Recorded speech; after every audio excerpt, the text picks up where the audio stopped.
Assalamualaikum warahmatullahi wabarakatuh. Kami dari kelompok 4 dengan materi menyusun rancangan pelaksanaan pembelajaran atau RPP dengan anggota saya sendiri Ummul Heri Putri Amanah dengan NIM 1827042023 dan teman saya AM Diaul Ashraf dengan NIM 1827041020. Selanjutnya mari kita masuk ke materi. RPP merupakan persiapan yang harus dilakukan guru sebelum mengajar. Persiapan di sini dapat diartikan persiapan tertulis maupun persiapan mental, situasi emosional yang ingin dibangun, lingkungan belajar yang produktif, termasuk meyakinkan siswa untuk mau terlibat secara penuh. Rencana pelaksanaan pembelajaran atau RPP adalah rencana yang menggambarkan prosedur dan pengorganisasian pembelajaran untuk mencapai satu kompetensi dasar yang ditetapkan dalam standar isi dan dijabarkan dalam silabus. Lingkup rencana pembelajaran paling luas mencakup satu kompetensi dasar yang terdiri atas satu indikator atau beberapa indikator untuk satu kali pertemuan atau lebih. Tujuan dari rencana pelaksanaan pembelajaran adalah yang pertama untuk mempermudah, memperlancar, dan meningkatkan hasil proses belajar mengajar.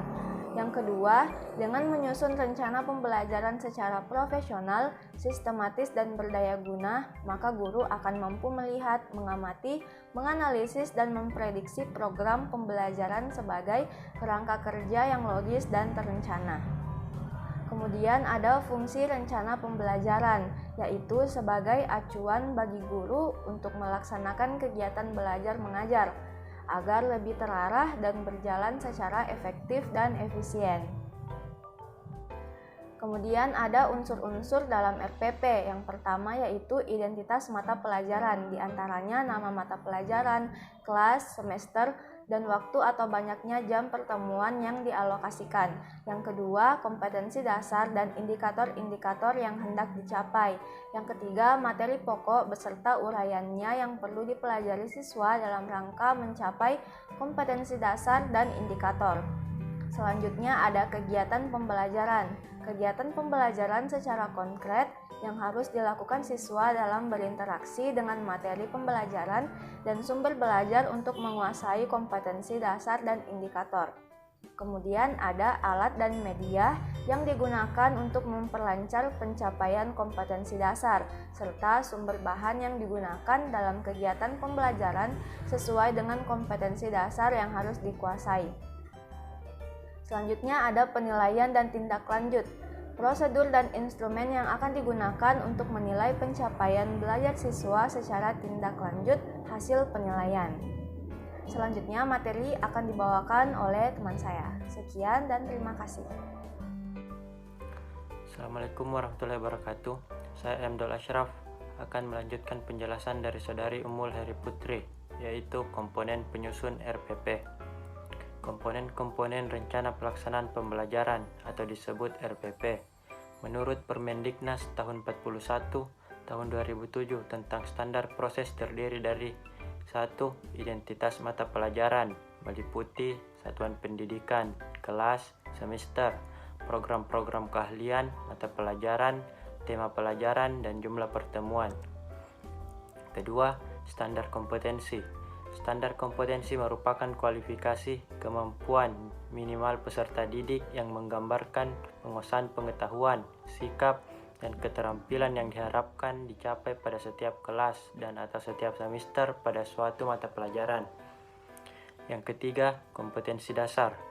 Kompetensi dasar adalah sejumlah kemampuan yang harus dikuasai peserta didik dalam mata pelajaran tertentu sebagai rujukan penyusunan indikator kompetensi dalam suatu pelajaran.